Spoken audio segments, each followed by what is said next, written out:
ini. Pertolongan dalam ibadah pada pagi hari ini datangnya dari Dia Tuhan Allah pencipta langit dan bumi yang tidak pernah meninggalkan ciptaan-ciptaannya.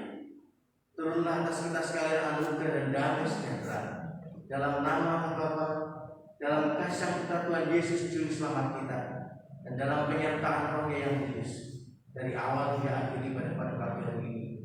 Tuhan kiranya dimuliakan di dalam dan melalui kita, umat-Nya. Amin.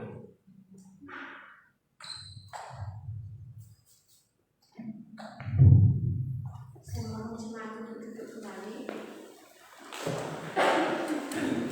Puji nama Tuhan, seminggu ini kita sudah melakukan berkat dan pernyataan Tuhan pribadi lepas pribadi atas kita. Untuk itu marilah kita mengucapkan syukur kita pada Tuhan. Namun sebelum itu, mari kita angkat satu pujian. Bapa, Engkau sungguh baik.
Tuhan kasih kita tiap hari.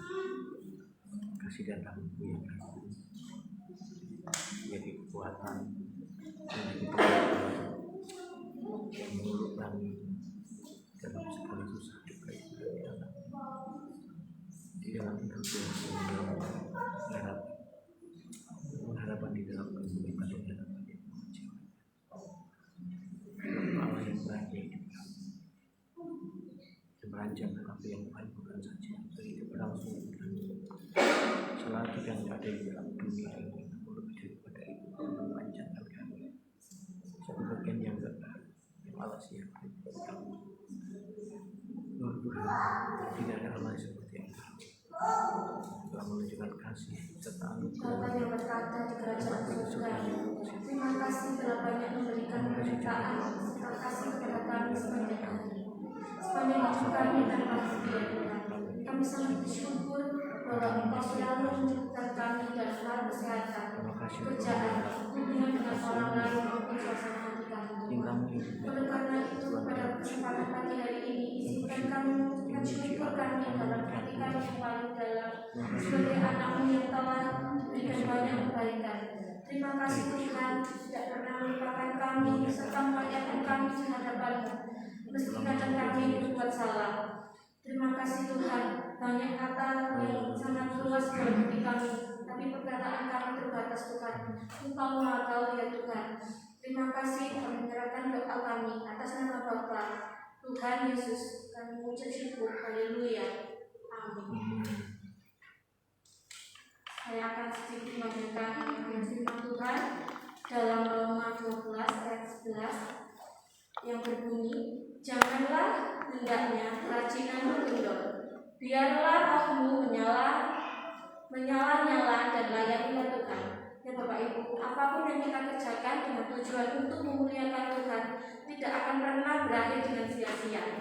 Jangan pernah lelah bekerja di dalam dunia Tuhan, jangan pernah kecewa, goyah, bahkan menyerah. Mari kita tetap semangat, agar Tuhan yang maju dalam diri kita, dan kita harus menjaga agar roh kita tetap menyala-nyala dalam melayani Tuhan. Untuk menyenangkan hati Tuhan, mari kita bersorak-sorai memuji Tuhan dengan memakai satu pujian, jangan lelah. Tuhan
saudara suku kita yang berbunyi, Aku percaya kepada Allah, Bapa yang Maha Kuasa, kami langit dan bumi, dan kepada Yesus Kristus, anaknya yang tunggal Tuhan kita, yang dikandung dari Roh Kudus, lahir dari Maria, yang menderita sengsara, di bawah pemerintahan Pontius Pilatus, disalibkan, mati dan dikuburkan, turun ke dalam kerajaan Allah. Pada hari yang ketiga, langit pula dari dalam mati, naik ke surga, hidup selama-lamanya, Bapa yang Maha Kuasa, dan akan datang dari sana untuk menghakimi orang yang hidup dan yang mati. Aku percaya kepada Kristus, gereja yang berdosa, persekutuan orang kudus, pengampunan dosa, kebangkitan tubuh, dan hidup yang kekal. Amin. sama jemaat untuk kembali. Saat kita akan melakukan syafaat kita, syafaat kita yang pertama untuk bangsa dan negara, kedua untuk program-program gereja, juga untuk keluarga Bapak Gembala dan Ibu, dan yang ketiga untuk vaksin. Dengan adanya vaksin bisa menjadi jawaban COVID ini cepat berlalu. Yang terakhir berdoa untuk orang-orang yang sekarang terdampak bencana, biarlah Tuhan menguatkan dan memberi penghiburan untuk mereka. Dan dengan kasih Kristus saya mohon Ibu puji untuk memimpin doa syafaat kita.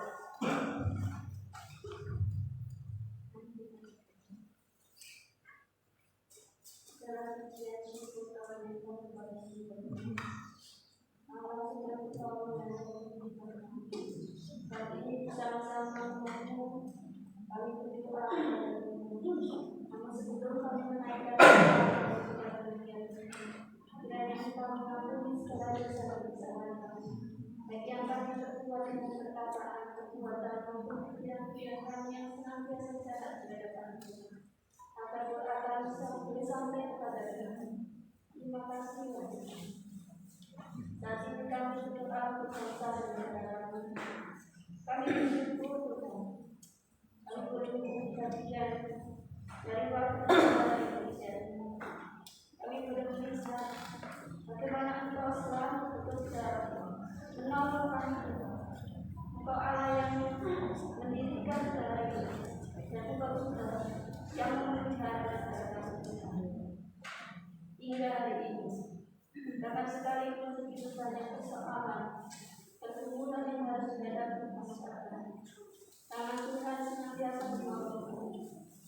Kami tetap menyerahkan dengan para pemimpin kami, baik presiden, wakil, para menteri dan seluruh jajaran. Kami mengerti sebagai rakyat, sebagai berat tugas yang mereka miliki. Makanya kami berdoa, kiranya kami menolong mereka ini. Kiranya Engkau senantiasa memberikan hikmat bagaimana mereka mengatur negara ini, bagaimana mereka harus mengatasi setiap masalah demi kemakmuran dan kesejahteraan warga. Kami mengerti mereka akan mengalami berbagai pergumulan dan kelelahan. Kami mohon kiranya Tuhan memberi kekuatan.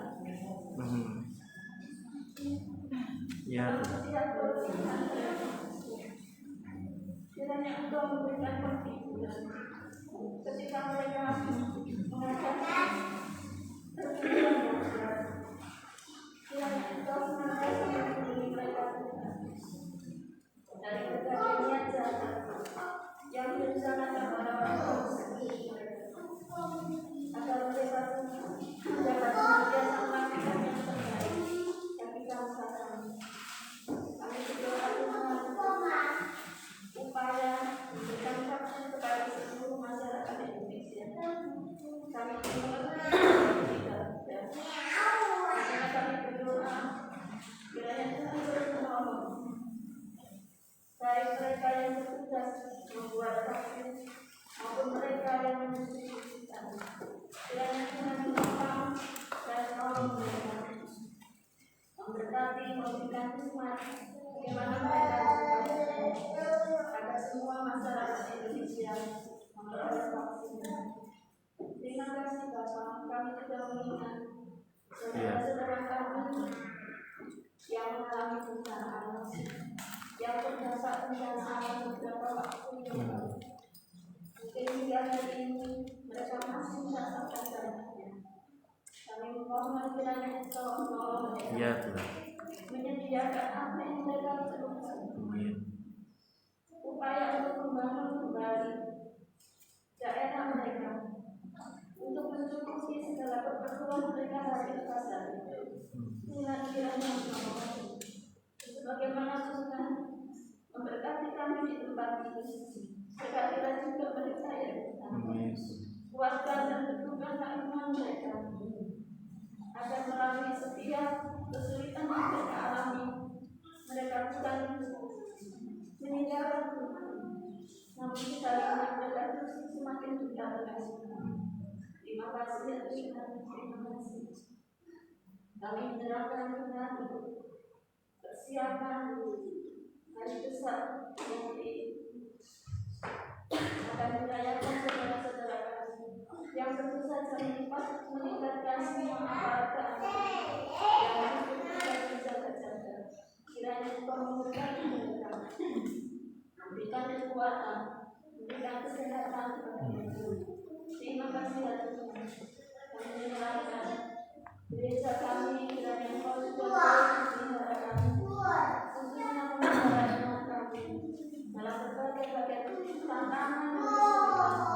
Kami boleh semakin memandang kepada Tuhan. Iman kami boleh bertumbuh di dalam Tuhan. Terima kasih Bapa. Berkati setiap pekerjaan kami masing-masing, bahkan setiap kami yang sudah tidak aktif dalam pekerjaan. Kiranya Tuhan menunjukkan pembimbingan yang sempurna. Terima kasih Bapa, terima kasih. Hamba menyerahkan seluruh pelayan-pelayan yang ada di tempatmu, baik hambamu, Bapak Firman beserta keluarga, sebagai gembala maupun para majelis, di sekolah minggu, dan setiap pelayan kuliah dan PPA. Tuhan kiranya menolong kami, memperlengkapi kami dengan setiap kecakapan-kecakapan yang diperlukan, terlebih lagi memberikan hikmat, kekuatan, sehingga apa yang Kau percayakan Tuhan untuk kami berjalan, kami dapat mengerjakan sebaik-baik. Dan nama-Mu dipermuliakan dalam setiap hal yang kami kerjakan. Kiranya Engkau memberkati rumah tangga kami masing-masing, baik kami yang melayani maupun seluruh sidang jemaat dalam setiap karunia mereka masing-masing. Tuhan kiranya memelihara kami masing-masing. Terpujilah nama-Mu ya Tuhan. Segala tangan kasih-Mu kami menyerahkan seluruh kepada Tuhan. Terima kasih. Bapak Ibu, karena kita tidak hanya makan roti dan minum anggur saja, kita butuh firman Tuhan untuk menguatkan fondasi keimanan kita. Dan saatnya kita akan mendengarkan sebagian dari firman Tuhan yang nanti akan disampaikan oleh Bapak Pendeta Firman Wahyu. Namun sebelum itu, mari kita sama-sama angkat satu pujian. Ku hidup bagimu.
menjadi pengharapan kami satu-satunya. Sebab tidak ada pengharapan di luar Engkau yang memberikan kepada kami satu jaminan yang kuat dan tak tergoyahkan. Terima kasih karena di dalam kami mengalami bagaimana tangan Tuhan bekerja untuk membentuk kami manusia yang lemah dengan segala keterbatasannya yang sesungguhnya jauh dari perkenanan Tuhan karena pelanggaran dan dosa-dosa kami. Namun anugerah Allah dari surga dicurahkan. Allah memberikan kepada kami jalan penebusan yang memanggil kami kepada jalan pemulihan menjadi anak-anak yang dikenal oleh Tuhan, bukan berdasarkan dari perbuatan kami, bukan berdasarkan oleh kekuatan kami, namun semata-mata oleh karena anugerah dan kasih yang Tuhan berikan kepada kami. Terima kasih bagian dari perkenanan Tuhan itu kami terima dalam satu undangan untuk dididik dan diajar oleh firman-Mu tiap-tiap waktu. Engkau memakai firman-Mu sebagai tempat di mana Tuhan perubahan-perubahan ajaib itu akan terjadi. Yang ketika kami membuka hati kami untuk dituntun, dididik dan diajar oleh firman Tuhan. Oleh sebab itu ketika kami mendengarkan firman-Mu ya Tuhan, berikan kepada kami roh yang lemah lembut untuk memandang kepada sang firman hidup, yakni Engkau, dan mengabaikan kenyataan bahwa firman Allah yang sempurna itu, kebenaran-kebenaran firman Tuhan itu disampaikan oleh manusia yang sama lemah, sama terbatasnya seperti kami. Supaya dengan demikian kami memberikan tempat kepada Roh Kudus Tuhan sendiri untuk memakai firman-Nya sebagai alat yang ajaib untuk mengubah hidup kami. Terima kasih Bapa, kami menyerahkan firman Tuhan kepada Tuhan hari ini. Dalam nama Tuhan Yesus kami berdoa. Semua yang percaya katakan amin. Nama Tuhan, silakan kembali Bapak Ibu. Mari kita akan sediakan diri kita hari ini untuk mendengarkan firman Tuhan yang hari ini disampaikan di bawah tema Immanuel, penebus yang menjadikan kita manusia baru. Immanuel, sang penebus yang menjadikan kita manusia baru. Itu sedikit salah ya. Penebus yang menjadikan kita sebagai manusia baru. Mari kita akan buka Alkitab kita pada bagian yang sudah disebutkan di sana di dalam 2 Korintus 5 ayat 15 sampai 17. Nanti kemudian akan disambung dengan Roma pasal 8 ayat yang ke-9. Roma pasal 8 ayat 9.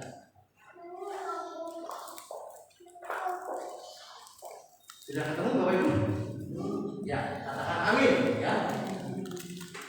2 Korintus 5 ayat 15 sampai 17. Dan Kristus telah mati untuk semua orang supaya mereka yang hidup tidak lagi hidup untuk dirinya sendiri, tetapi untuk Dia yang telah mati dan telah dibangkitkan untuk mereka.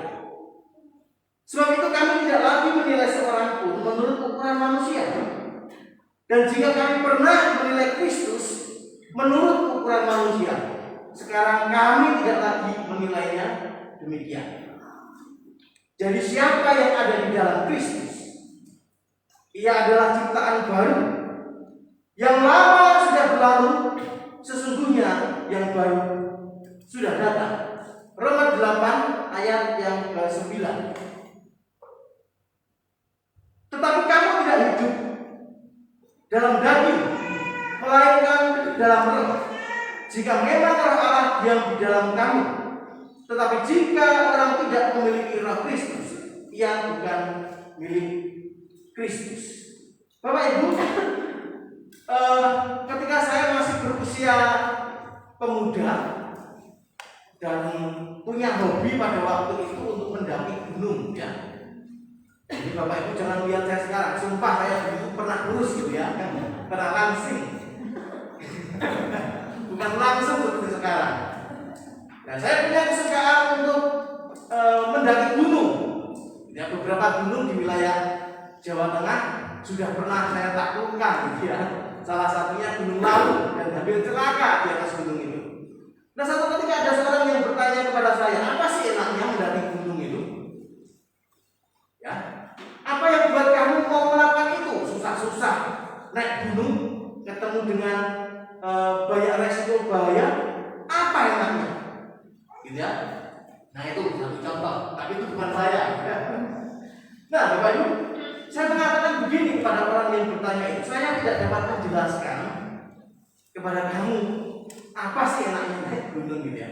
Tapi mungkin begini, bertanyalah kepada mereka-mereka yang punya pengalaman seperti saya, yang menyukai tantangan seperti saya, mendaki gunung, atau kalau perlu ikuti jejak kami, ya, ikutlah kami, maka kau akan tahu, ya, tahu nikmat dan keindahan apa yang akan didapatkan ketika orang berada di puncak gunung, mendapatkan sesuatu yang tidak akan mungkin ditemukan ketika orang masih hanya mau berada di apa? Di lereng gunungnya saja, betul ya? Nah, Bapak Ibu,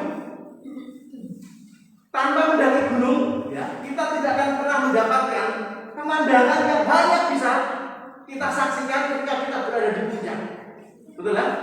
Nah, hari-hari ini kan kita punya, bukan hari-hari ini ya, Indonesia punya satu tempat yang sangat indah, yang orang dari berbagai negara datang untuk mengunjungi wisata mendaki gunung dengan cara yang instan, karena tidak harus jalan kaki, tapi naik jeep. Di mana itu? Di Gunung Bromo. Mengapa? Karena orang akan mendapatkan sebuah pemandangan berbeda yang hanya orang akan temui ketika berada di puncak. Nah, Bapak Ibu, ini adalah perumpamaan yang saya pakai untuk melukiskan situasi yang sama dengan Rasul Paulus yang membuat dia kemudian menuliskan surat kepada jemaat di Korintus tadi. Gitu ya. Ada di antara jemaat yang rupanya berada pada tekanan rasa bimbang dalam iman karena mereka berjumpa dengan kenyataan ketika iman Kristennya itu tidak membuat mereka berada dalam keadaan yang secara manusia itu baik. Sebaliknya, iman Kristen justru membuat mereka harus bergumul, berjuang, bergulat dengan begitu banyak tantangan-tantangan dan persoalan-persoalan. Rupanya ada juga di antara mereka yang mungkin terpengaruh dengan pandangan orang-orang di luar sana, ya, yang bertanya kepada mereka, ya, yang mendesak mereka untuk memberikan jawaban. Apa sih sebenarnya keuntungan apa yang kau terima dengan mengikuti Kristus, gitu ya? Nah ini, keuntungan apa yang kau terima dengan mengikuti Kristus? Bukankah Yesus itu mengajarkan memikul salib? Memikul salib yang adalah penderitaan, kesulitan, tantangan kehidupan. Tapi mengapa kemudian ada begitu banyak orang yang mengikuti jejaknya, memikul salib? Yaitu gambaran Yesus yang diikuti belakangnya adalah 12 rasulnya, yang semuanya adalah orang-orang yang mengikuti jejak Sang Kristus, Guru dan Mesias Sang Juru Selamat ini. Berikan kepada kami satu alasan yang membuat engkau harus tetap berdiri teguh dalam iman menjadi pengikut Kristus, seperti yang disampaikan oleh Rasul Paulus pada bagian-bagian sebelumnya. Apa yang dia terima, apa yang dia hadapi sebagai seorang murid Kristus yang dipenuhi dengan rupa-rupa tantangan dan penderitaan. Nah, dalam bagian ini Rasul Paulus kemudian membagikan, menjelaskan, ya, menegaskan apa yang menjadi keuntungan dari mereka yang menjadi murid Kristus. Keuntungan yang diterima oleh murid Kristus. Tentu keuntungan yang diterima adalah keuntungan yang tak dapat diberikan atau tak dapat dijumpai kepada dunia yang kelak akan binasa.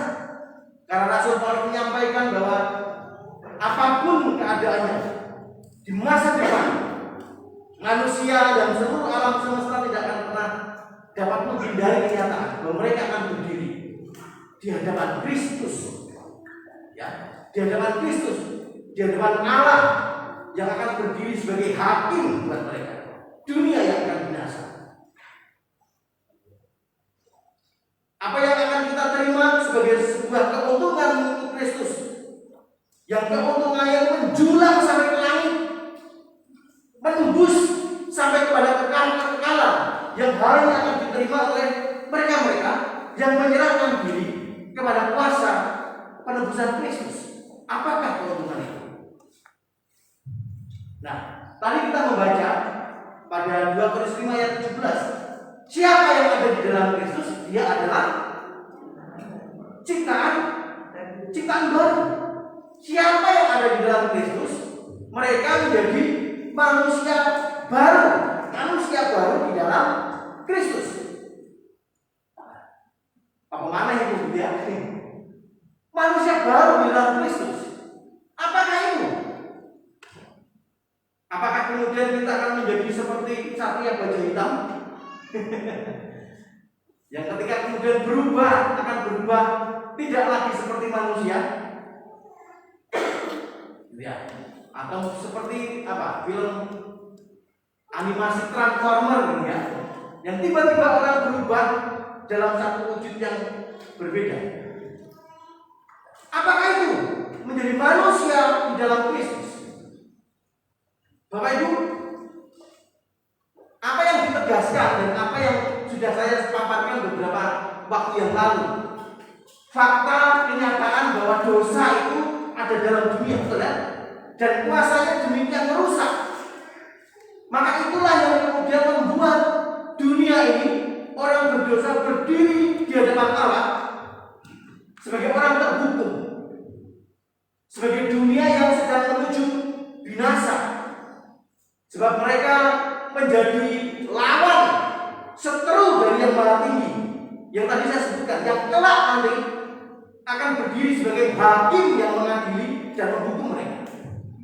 Nah, kita bersuka cita bahwa Alkitab menegaskan sebuah kebenaran ini, dan ini dikuatkan oleh kitab suci yang lain, bahwa kelak Yesus Isa Masih itu akan datang, betul ya, sebagai imam mahdi, hakim yang adil di akhir zaman. Dulu ketika saya hampir tersesat ya, dan sempat mencari jalan-jalan di luar Kristus, tapi anugerah Allah Bapak Ibu, saya diseret dengan kembali menemukan kebenaran ini. Ya.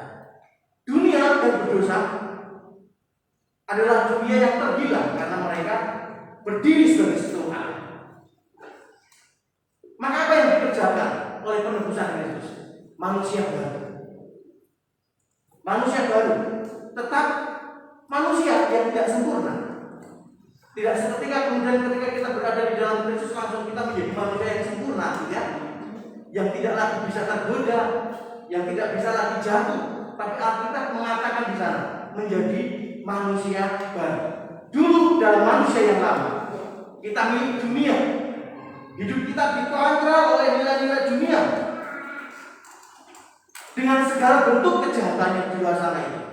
Tetapi ketika kita menjadi milik Kristus, ya, menjadi manusia baru, kita menjadi milik Allah, Tuhan yang hadir sekarang dalam hidup kita, Tuhan yang hadir untuk memberi kekuatan kepada kita, sekalipun kita masih hidup sebagai manusia biasa, ya, manusia biasa. Tapi kehadiran Tuhan memberikan kepada kita kesanggupan, kemampuan untuk belajar berjalan, ingat ya, belajar berjalan mentaati Tuhan. Tetap manusia, hidup di dalam dunia.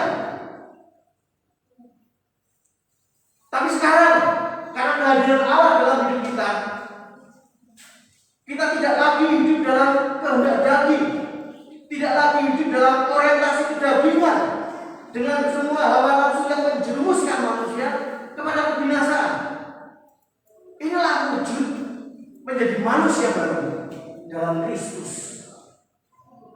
Manusia baru dalam Kristus. Dan Bapak Ibu, dalam hal inilah kemudian Rasul Paulus memberikan kepada kita sebuah penegasan bahwa mereka yang hidup dalam Kristus, mereka yang hidup di dalam Kristus pasti akan mengalami hal yang ini, ya. Perubahan hidup ke arah kehidupan yang lebih mulia. Pasti mengalami ini bagi mereka yang sungguh-sungguh hidup di dalam Kristus. Ada orang yang banyak sekedar beragama beragama Kristen. Ya. Hidup di dalam Kristus dalam konteks ini dikaitkan dengan sebuah komitmen untuk hidup berserah kepada Tuhan. Atau istilah yang sederhana yang kita dengar adalah hidup dalam pertobatan. Bertobat, ya. Tobat bukan tomat, ya. Tobat bukan tomat. Tomat itu paginya tobat, malamnya kumat, ya. Bertobat. Nah, seringkali kita dengan begitu ringan mengatakan ini.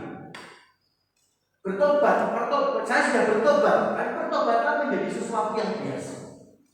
Baiknya mari kita lihat apa makna dari kata bertobat itu. Nah, bertobat atau pertobatan itu di dalam Alkitab yang berbahasa Yunani digunakan kata namanya metonaia. Apa itu?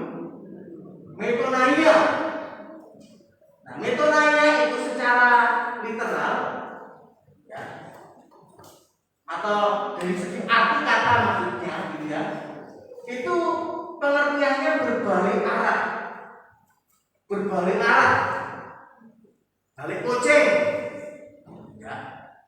Nah, atau bahasa kerennya reorientasi, gitu ya. Yang ditekankan di situ adalah apa? Perubahan hidup yang sama sekali berbeda dengan kehidupan yang dulu. Karena itu digambarkan berbalik arah. Karena ini satu orientasi tujuan hidup yang berbeda dengan hidup yang sebelumnya. Itu metonaia, itu bertobat. Jadi berbalik arah 180 derajat dari hidup yang lama. Yang tujuannya, nilai-nilainya yang dikejar sama sekali berbeda dengan kehidupan yang dulu, hidup yang lama.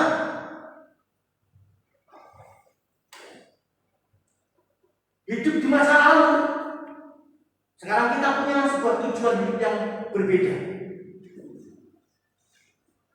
Dan di dalam Alkitab Bapak Ibu, bukankah Alkitab mengatakan kepada kita berkaitan dua macam jalan, ya, yang disampaikan, jalan lebar dan jalan sempit, terang dan gelap.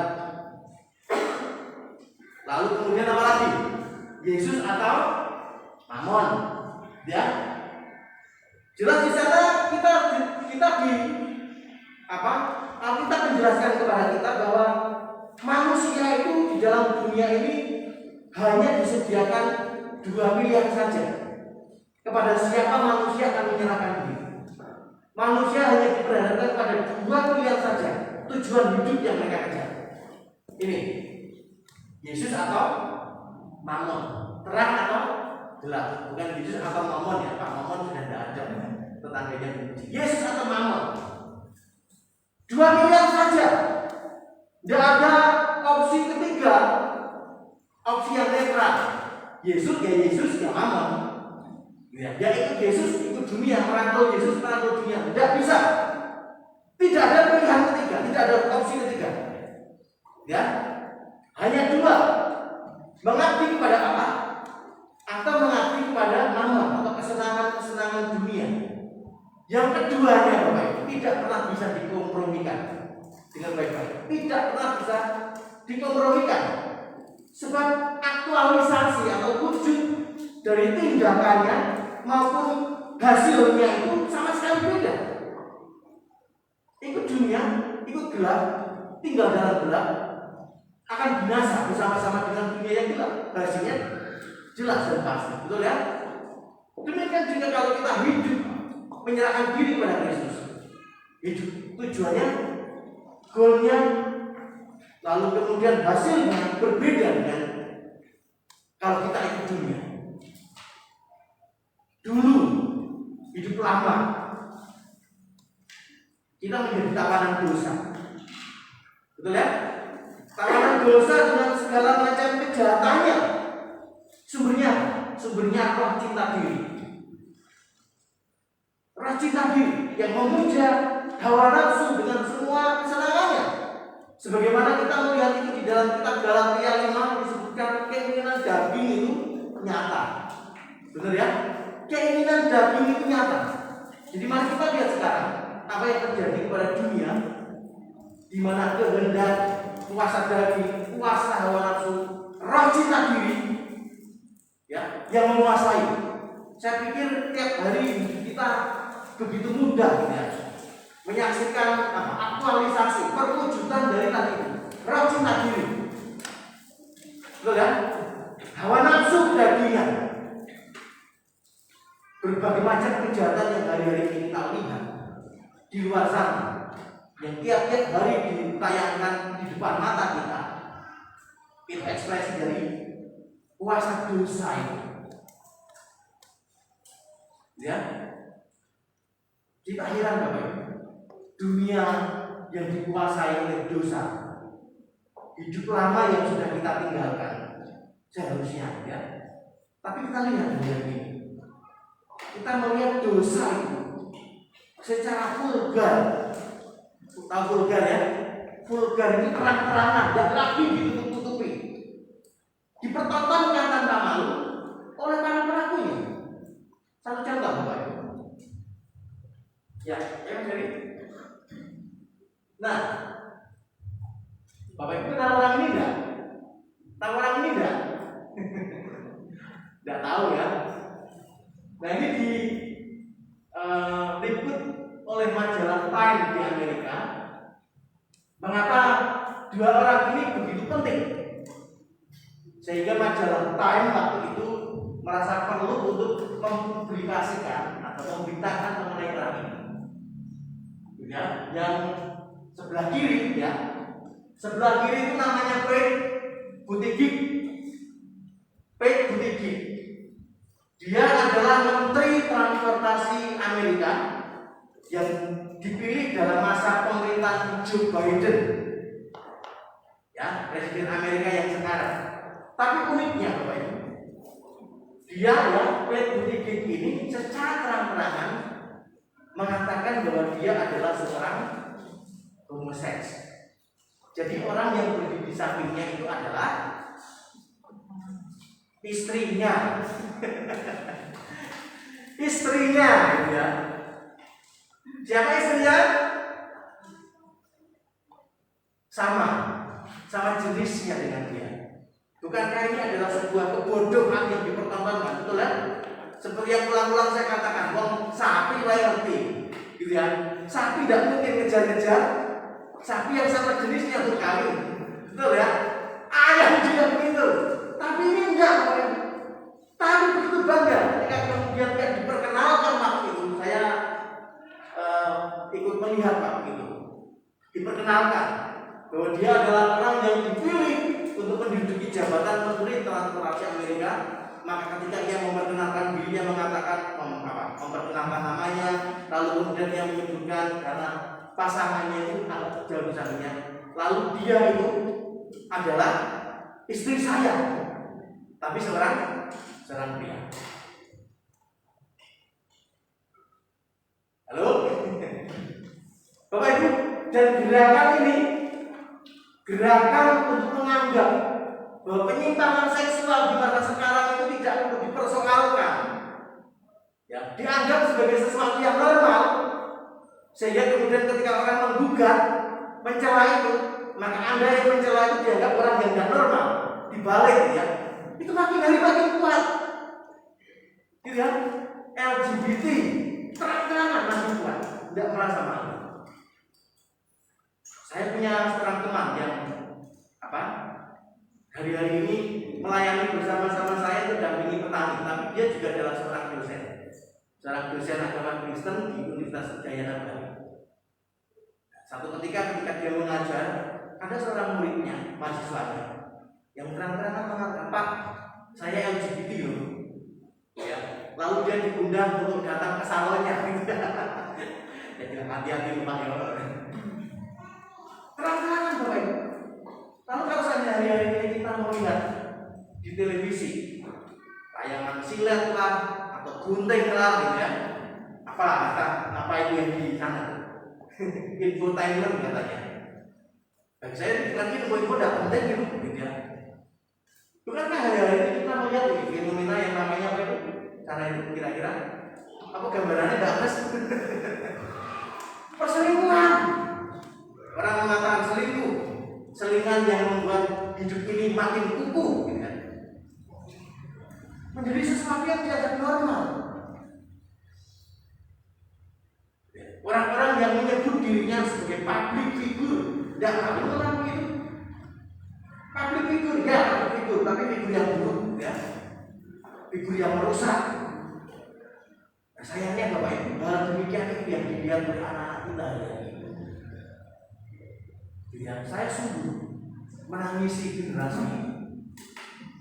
Di zaman saya hal begitu tabu, betul ya? Di zaman kita juga, Bapak Ibu apalagi, gitu ya, tabu. Tapi hari-hari ini hanya dengan modal ujung jari saja,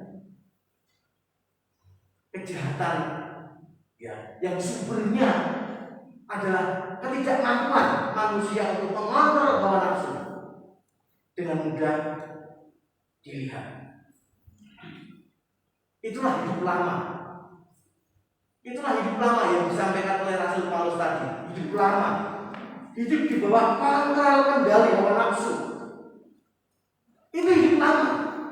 Tapi ketika orang-orang yang demikian itu seperti kita di masa lalu, saya harapkan menjadi orang-orang yang berjumpa dengan Kristus,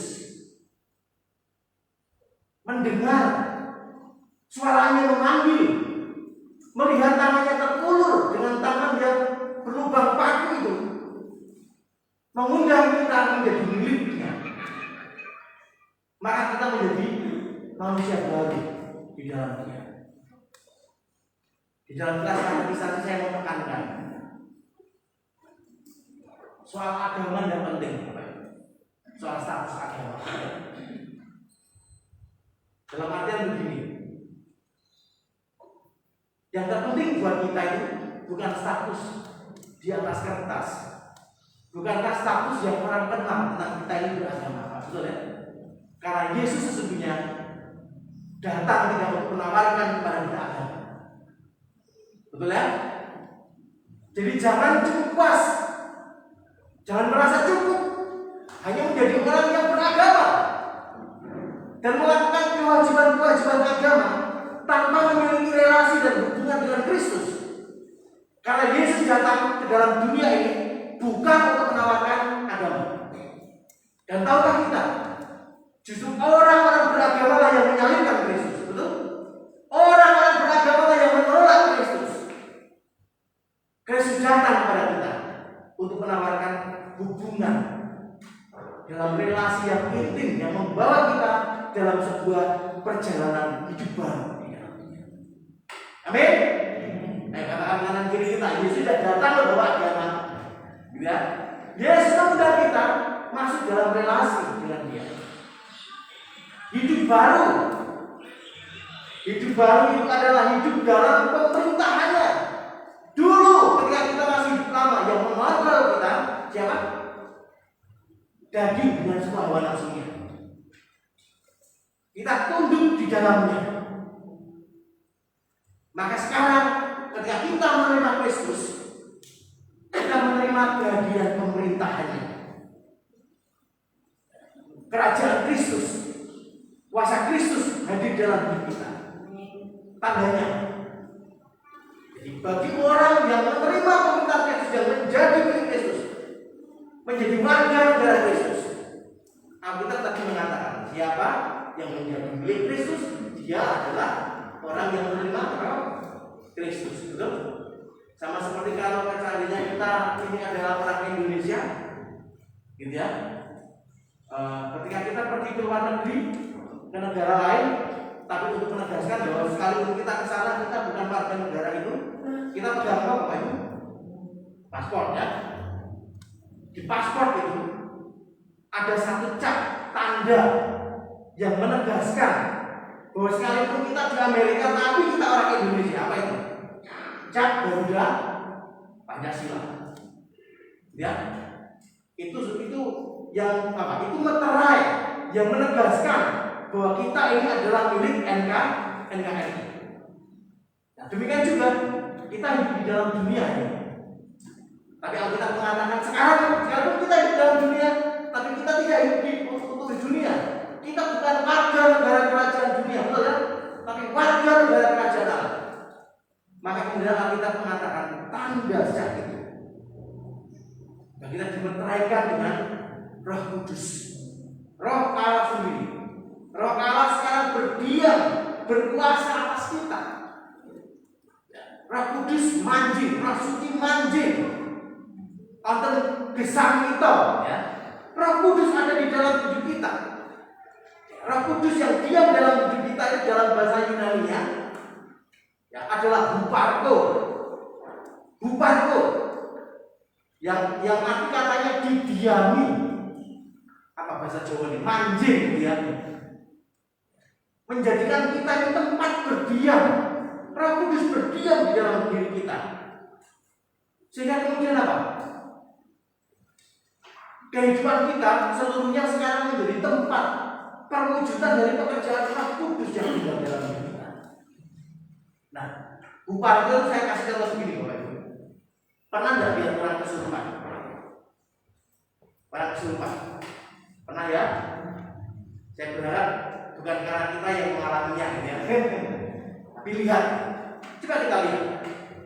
Kalau seandainya orang itu dirasuk oleh roh monyet, apa yang terjadi? Kemarin Pak Budi cerita di samping rumahnya itu ada jalanan, gitu ya. Ada jalanan, lalu kemudian ada orang yang kerasukan roh celeng, gitu ya. Maka kemudian dia pergi ke semak-semak, dugil-dugil, Bapak Ibu. Dugil-dugil kayak celeng, ya itu huparko, ya. Jadi roh yang mendiami itu apa? Makanya kan bertindak seperti ini. Roh yang diam di dalamnya, betul? Kalau kemudian roh itu roh ular, ya orang akan berjalan seperti ular, ya. Dalam pengalaman-pengalaman pelayanan baptisme, di mana saya kita bagian perjalanan ketemu dengan huparko. Orang didiami oleh roh tertentu, maka seluruh hidupnya mengekspresikan roh yang mendiaminya. Nah sekarang kita ini mengalami huparko, tapi yang mendiami kita adalah Roh Kudus, Roh Allah. Maka tentu tidak bisa tidak orang yang bertobat sungguh-sungguh, pertobatan tidak, pertobatan sejati itu tidak bisa ditipu, tidak pernah bisa ditipu. Kalau orang sungguh-sungguh bertobat, maka pada waktu yang sangat mudah terjadi perubahan. Kecuali tadi bertobat, ya. Paginya tobat, malamnya kumat, atau malamnya kumat, paginya tobat, gitu ya. Atau kalau pas ke gereja tobat, setelah keluar gereja aku lagi, tidak begitu. Pertobatan itu Bapak Ibu, hasilnya signifikan, hasilnya jelas, tidak bisa ditipu. Kalau orang itu sungguh-sungguh mengalami kehadiran Kristus, dimeteraikan oleh Roh Kudus, maka buah-buah seperti yang muncul. Amin. Buah-buah itu muncul, tidak bisa ditipu, tidak bisa jadi. Ya, dari pohon sirih, pohon yang berdaun sirih kemudian berbuah semangka, seperti lagunya Buri Marantika, ya, buah semangka berdaun sirih, tidak mungkin. Semangka hanya bisa dihasilkan dari pohon semangka, betul ya? Pertobatan itu pertobatan sejati pasti akan melahirkan perbuatan-perbuatan yang mencerminkan Roh Allah yang menjadi. Karena pertobatan itu adalah sebuah komitmen, keputusan untuk menyerahkan hidup dalam kepemilikan dan kendalinya Tuhan. Maka tak mungkin kehidupan yang demikian itu akan menghasilkan kehidupan yang sama dengan hidup masa lalu. Mari kita belajar introspeksi pertobatan. Belum terlambat buat kita. Ya, kamu jelas bahwa pertobatan ini harus dimulai dengan keinginan untuk sungguh-sungguh belajar menyerahkan diri kepada kendali dan pimpinan Tuhan. Bukan ego kita, bukan ego kita, bukan kepentingan kita, kepentingan Kristus, pikiran Kristus. Pernahkah kita menggumulkan? Ketika kita sedang berhadapan dengan situasi tertentu, kita bertanya, Tuhan, kira-kira apa kehendakmu dalam hal ini? Pernahkah kita sungguh-sungguh mengumpulkan penampilan kita? Kalau aku berpenampilan semacam ini, kira-kira bagaimana? Ya, atau pernahkah kita menggumulkan pikiran-pikiran yang berkecamuk dalam diri kita? Layakkah misalkan kita, anak Tuhan, orang percaya, punya pikiran semacam ini? Pernahkah kita menggumulkan hal demikian? Pertobatan sejati tidak bisa ditiru. Hasilnya signifikan, perubahan. Satu ketika saya mengantar Yohana untuk cari sesuatu waktu itu kami sedang cari Alkitab pernikahan, ya. Pernikahan jemaat kita yang menikah. Lalu saya tertarik di satu tempat itu tergantung satu stiker, ya, yang sekalipun kata-katanya sederhana, tapi buat saya itu maknanya dalam. Ya, tulisannya ini. Now Jesus, now peace. Apa artinya Bu Sagar? Now Jesus, now peace. Kenal Yesus, kenal apa? Kenal kita. Dan saya yakin itu dari tulisan itu. Kenal Yesus, kenal damai. Kenal Yesus, kenal kasih, betul ya? Kenal Yesus, kenal pengampunan. Kenal Yesus, kenal kemurahan hati. Kenal Yesus, kenal panggilan hidup yang suci. Itu Tuhan sediakan. Jadi Bapak, kalau Allah begitu murah hati memberikan kepada kita sebuah jalan menuju kehidupan yang dipulihkan dari hari ke hari, mengapa kita tidak mengambilnya? Mari kita berdoa.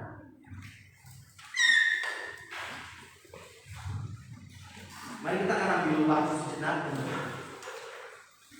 merenungkan poin-poin yang hari ini telah kita dengar sebagai pengajaran kita. Bapak Ibu, yang Tuhan pedulikan adalah bagaimana kita hidup di dalam Dia. Seperti firman Allah mengatakan bahwa bukan apa yang terlihat oleh mata itu yang menarik buat Tuhan, tapi Tuhan melihat. Tuhan menginginkan hati kita. Tuhan menginginkan hidup kita. Tuhan menginginkan penyerahan kita kepada-Nya. Tuhan tidak mau kita hanya hidup semata-mata untuk agama. Apa yang kita lakukan didasari oleh semangat agamawi semata. Sesuatu yang kita lakukan tanpa cinta, tanpa pengagungan kepada Tuhan. Hari ini Tuhan mengundang kita menjadi anak-anak Tuhan yang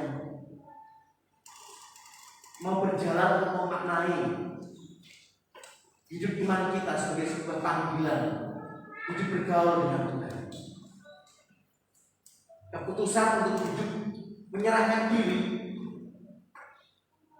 untuk diperintah, dipimpin oleh Tuhan. Kalau Bapak Ibu hari ini mendengar suara panggilan itu, mungkin Roh Kudus hari ini sedang bekerja dalam hati saudara-saudara sekalian dan sedang meningkatkan sesuatu yang Tuhan inginkan untuk dibereskan antara Bapak Ibu dengan Tuhan.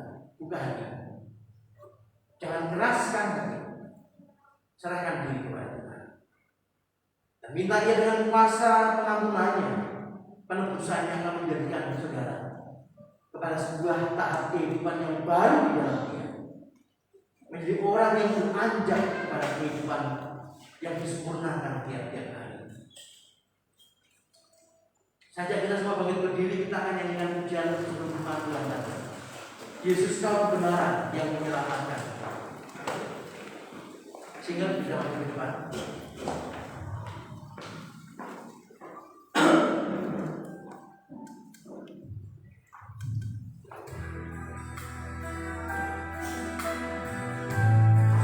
Mari kita nyanyikan pujian ini dengan cara yang berbeda. Jadikan pujian ini sebagai doa kita kepada Tuhan.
Kami menyadari bahwa tak ada seorang pun dari antara kami yang mampu mengejar kesalehan, perkenanan dengan kekuatan kami.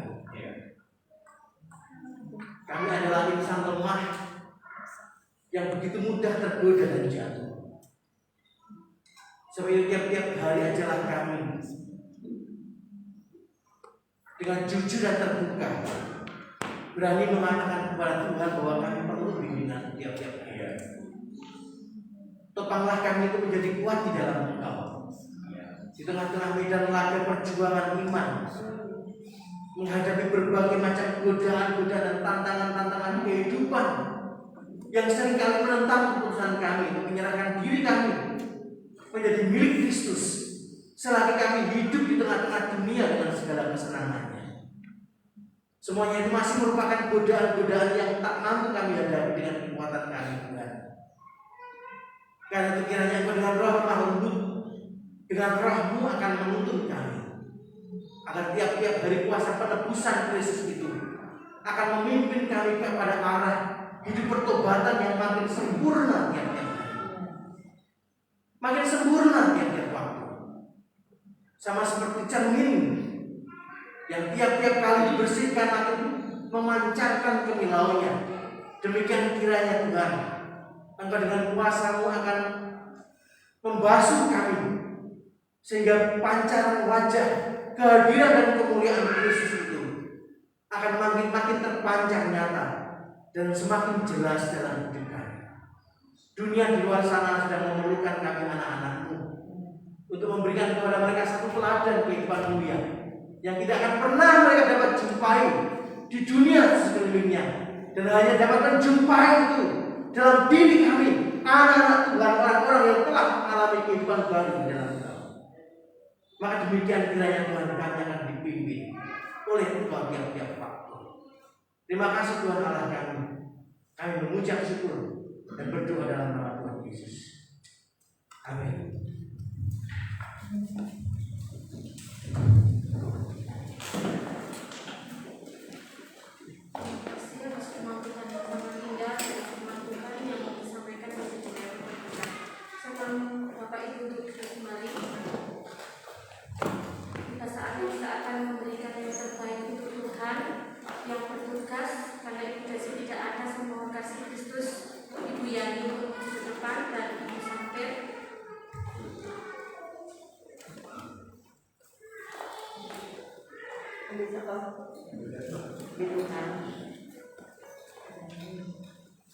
Mana Bu Yani?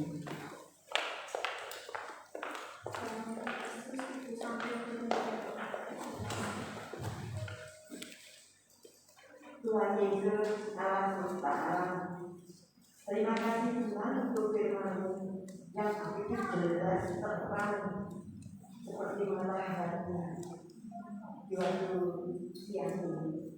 Terima kasih Tuhan untuk hamba-Mu yang sudah terpakai untuk menegur kami yang masih hidup dalam kesatuan.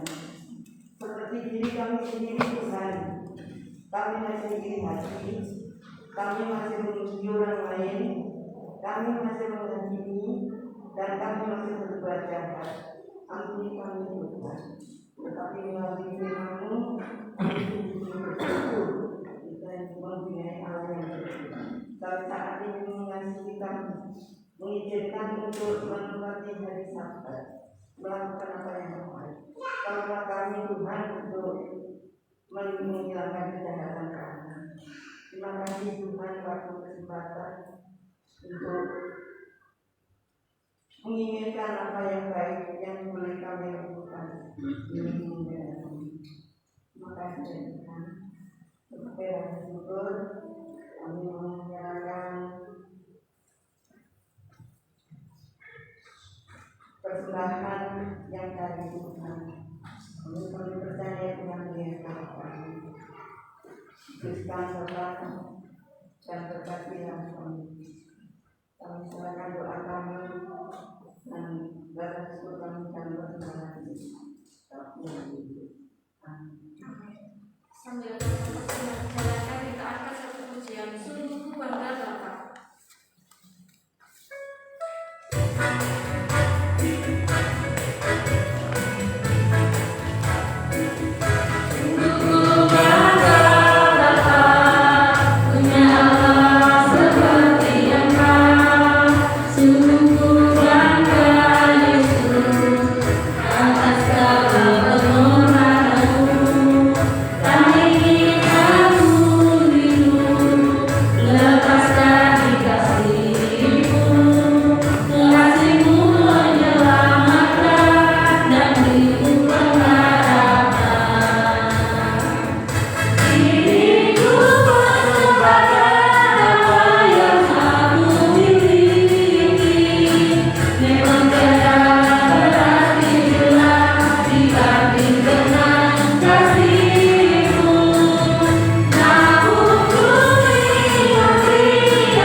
bagi pengunjung pada pagi hari ini untuk mengucapkan syukur kita kepada Tuhan. Sebelum itu mengakhiri pada pagi hari ini, mari kita naikkan pujian. Terima kasih Tuhan.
Kiranya Bapa surgawi Allah pencipta langit dan bumi, Bapa sumber segala rahmat akan memberikan kepada kita perlindungan dan topangannya yang sempurna tiap-tiap waktu.